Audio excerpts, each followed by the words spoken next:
श्रद्धेय महानुभावों, हम लोगों ने कर्ता कारक पर विचार करने के क्रम में विचार किया था वृक्षात् पत्राणि पतन्ति।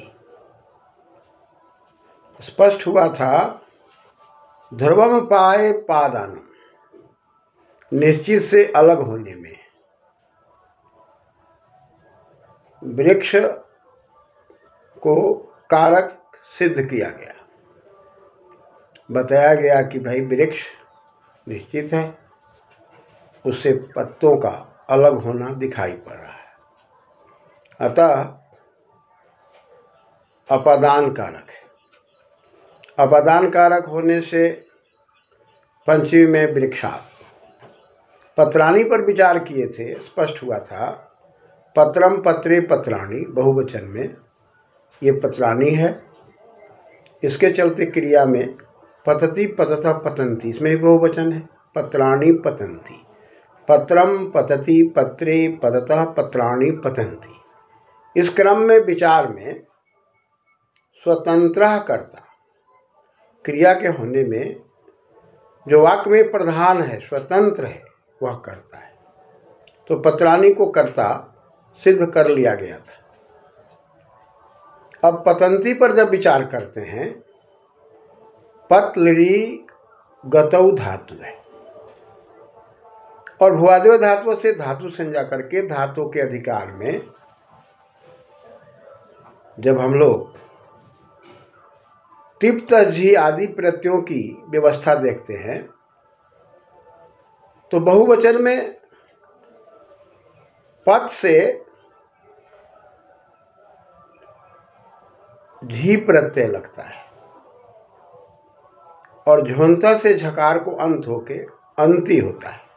कर्तरी शब्द से सब अनुबंध लोप होकर पत अंति पतंती।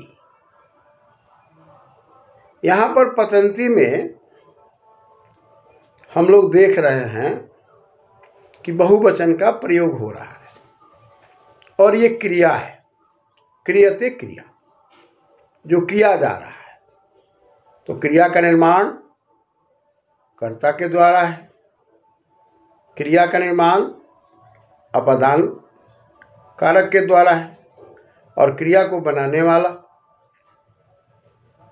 कर्ता भी होगा, क्रिया को बनाने वाला अपादान कारक भी होगा।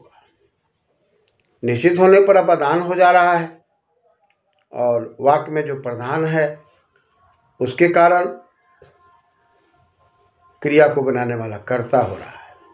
लेकिन हमेशा तिप्त झी सिप्थस्थ मिप्वस्मस इत्यादि जो प्रत्यय तिङन्त होते हैं वो लकार की जगह पर होते हैं और लकार कर्ता को ही कहता है और कर्ता को कहने के कारण प्रातिपदिकार से लिंग परिमाण वचन मात्रे प्रथम। यहाँ पर प्रातिपदिक अर्थ में प्रथमा विभक्ति की बात आती है जो हम लोग आगे विचार करेंगे। तो इस प्रातिपदिक के अर्थ में प्रथमा विभक्ति होकर के और उधर तिप्त झी आदि की व्यवस्था होकर के पत्रम पतति पत्रे पततः पत्राणि पतन्ति, ये व्यवस्था दिखाई पड़ रही है। लेकिन इसमें वाक्य के निर्माण में कर्ता प्रधान है और क्रिया यहाँ पर प्रकृति है, यानी कि क्रिया स्त्रीलिंगवाची है और कर्ता के यहाँ पर प्रधानता है। तो यहाँ कर्ता और क्रिया के द्वारा वाक्यों के निर्माण की पद्धति दिखाई दे रही है, जिसमें हमेशा लकार कर्ता को कहता है और जब कर्ता को नहीं कहता है तो उसके लिए शब्द है अनभिहित, न अभिहितम अनभिहितम। न कहने पर अपादान आदि कारक होकर और फिर उसमें द्वितीय विभक्ति या तृतीय विभक्ति की व्यवस्था है। लेकिन प्रातिपदिक हो और केवल प्रातिपदिक में कर्ता की बात कही जा रही हो और तिप प्रत्यय या तस प्रत्यय या झी प्रत्यय या इत्यादि तिङन्त प्रत्यय कर्ता को यदि कह रहे हैं तो उसमें हमेशा प्रथमा विभक्ति की व्यवस्था दी गई है। पत्राणि पतन्ति, यहाँ प्रथमा विभक्ति की व्यवस्था है। लेकिन हम यदि आगे बात करते हैं और सृष्टि को देखते हैं, परिवार को देखते हैं, तो इस सृष्टि को बनाने में जहाँ एक तरफ सूर्य है और पृथ्वी है, सूर्य और पृथ्वी के माध्यम से प्रकृति के अंदर अनेक प्रकार की व्यवस्थाएं हैं और इन व्यवस्थाओं के अंदर जीवात्माओं का गमनागमन दिखाई पड़ता है। ठीक उसी प्रकार से परिवार के अंदर एक शब्द है महिला, एक शब्द है महिला, और जहाँ पर निर्माण का कार्य होता है उस स्थान का नाम है महिलम। माँ पूजायाम के अर्थ में है, जिसका मान सम्मान हो, इस अर्थ में है। इलज प्रत्यय लगकर पुल्लिंग में महिला शब्द बनता है, टाप प्रत्यय लगकर महिला। अतः परिवार के निर्माण में महिला और जिस स्थान पर है वह घर है, इसको महिलम कहते हैं। जिस स्थान पर माता पिता निर्माण करते हैं उस स्थान का नाम है महिलम, और माता पिता दोनों मिलकर के करते हैं। अतः मान सम्मान के अर्थ में महिला और महिला है। ये पारिवारिक निर्माण हो रहा है और वहाँ प्रकृति के अंदर सूर्य और पृथ्वी के द्वारा प्रकृति निर्माण हो रहा है। और परमपिता परमात्मा की व्यवस्था के तहत कुछ जीवात्माओं का आना, कुछ जीवात्माओं का जाना, परमात्मा की शासन व्यवस्था, वहाँ पर प्रकृति के साथ, जीव के साथ और ईश्वर के साथ वहाँ भी निर्माणात्मक कार्यों को देखा जा रहा है। तो वहाँ तक पहुँचने के लिए वाक्यों के माध्यम से हम जब पहुँचना चाहते हैं तो वाक्यों के अंदर हम शब्दों को देखते हैं और शब्दों के अंदर हम अक्षर को देखते हैं। अक्षरं नक्षरं विद्यात् दशनोत्तरवा सरोक्षरम वर्णबाहु पूर्व सूत्रे किमर्थम उपदिश्यते। भाष्यकार कहता है कि अक्षर जो है न क्षरति अक्षरम, जिसका कभी नाश नहीं होता। अतः अक्षर से हम शब्दों का मेल करते हैं या शब्दों से वाक्यों का निर्माण हम करते हैं, लेकिन वस्तुतः यह अक्षर ब्रह्म है, ईश्वर है, परमात्मा की शक्ति है। और उस शक्ति तक पहुँचने की एक कला है व्याकरण, एक मार्ग है व्याकरण, जिसके आधार पर हम शब्दों के साधुत्व पर, वाक्यों के साधुत्व पर विचार करते हैं। तो इस विचार के क्रम में हम लोगों ने विचार किया वृक्षात् पत्राणि पतन्ति। यहाँ पर अपादान कारक देखा जा रहा है, कर्ता कारक देखा जा रहा है। लेकिन यदि वृक्षात् के जगह पर वृक्षस्य हो जाए, वृक्षस्य पत्रम पतति हो जाए, तब स्पष्ट है पर्णम पतति, पत्ता गिरता है। लेकिन यहाँ वृक्षस्य शब्द का प्रयोग यदि हो रहा है, अब यहाँ पर वृक्ष के निश्चित की बात नहीं आ रही है, वहाँ से अलग होने की बात नहीं आ रही है। यहाँ पर समवाय संबंध स्थापित हो रहा है, और समवाय का मतलब होता है सम्यक रूपेण अवति इति समवाय, जो एक प्रकार से एक दूसरे के साथ मिलकर उसका पारिवारिक सदस्य बनता है, उस समूह में रहता है, वो समवाय कहलाता है। तो वृक्ष समवाय है, और कैसे है तो वृक्ष का और पर्णम का संबंध है, दोनों में समवाय संबंध है। आपस में वृक्ष और दोनों के नाते रिश्ते हैं। पत्ता वृक्ष के साथ ही जुड़ा होगा, वहीं से अलग होने की बात आती है। लेकिन जब दोनों का संबंध समवाय होगा, दोनों में अंगा अंगी का संबंध होगा, तो यदि अंगी वृक्ष है और उसके अंदर अंग उसका पत्ता है, तो दोनों में समवाय संबंध है। और समवाय संबंध होने के बाद कारक विवक्षा के अधीन है, वक्ता के बोलने के ऊपर है। अतः यहाँ पर वृक्षस्य पर्णम पद्धति में यहाँ कारक नहीं है, यहाँ संबंध है।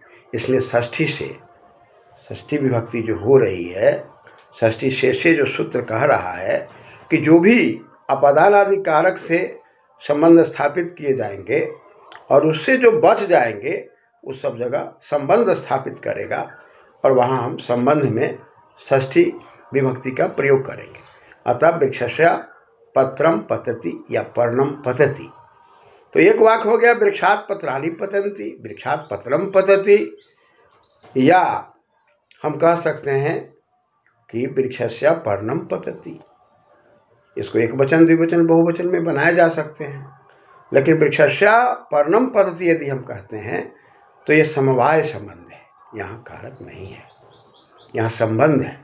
लेकिन वृक्षात् पत्रम पतति कहते हैं तो यहाँ पर कारक के अधिकार में निश्चितता से अलग होने की बात आ रही है। अतः यहाँ पर कारक का संबंध स्थापित हो रहा है या कारक का अधिकार स्थापित हो रहा है, उसमें अपादान कारक या कर्ता कारक या संप्रदान कारक अन्य कार्यों की बात चल रही है।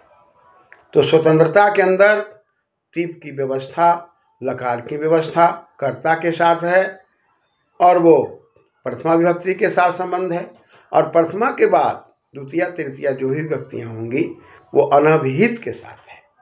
कृत तदित समास या तो वो कृदंत प्रत्यय होगा या तदितांत होगा या समासांत होगा, उससे जब न कहा जाएगा तो अनभिहित होगा, और तिंग प्रत्यय होगा तो भी अनभिहित होगा।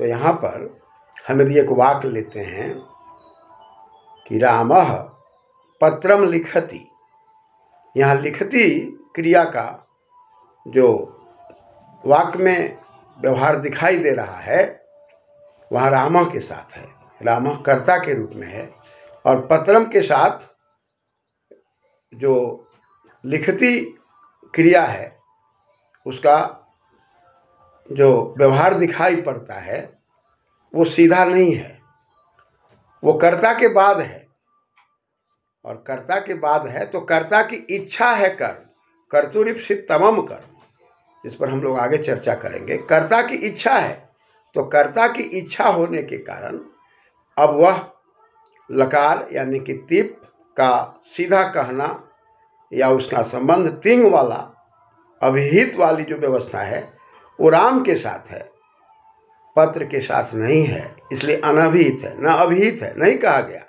अतः ऐसी व्यवस्था में अनभिहिते कर्मणिकार के द्वितीया, उसमें द्वितीय विभक्ति की व्यवस्था की जाएगी और पत्रम पत्रम बनेगा, जिस पर हम लोग चर्चा करेंगे।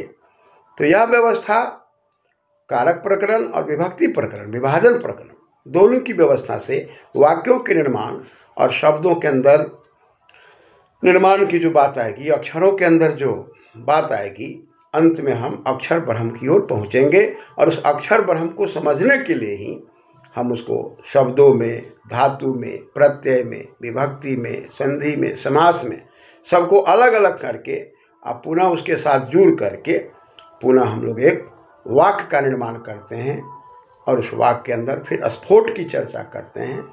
स्फुटति अर्थ अस्माति स्फोट, यहाँ से अर्थ स्पष्ट होता है, और अर्थ जब स्पष्ट होता है और जिन शब्दों का हम अर्थ करते हैं वह शब्द ब्रह्म कहलाता है, और उसका जो अर्थ है वो संसार है, यानी कि उस शब्दों के अर्थों को हम तरह तरह से वस्तुओं में स्थापित करके हम आपस के व्यवहार को करते हैं।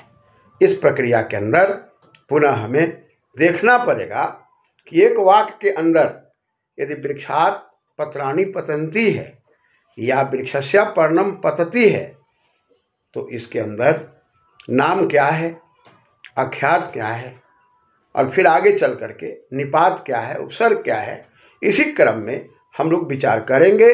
धन्यवाद।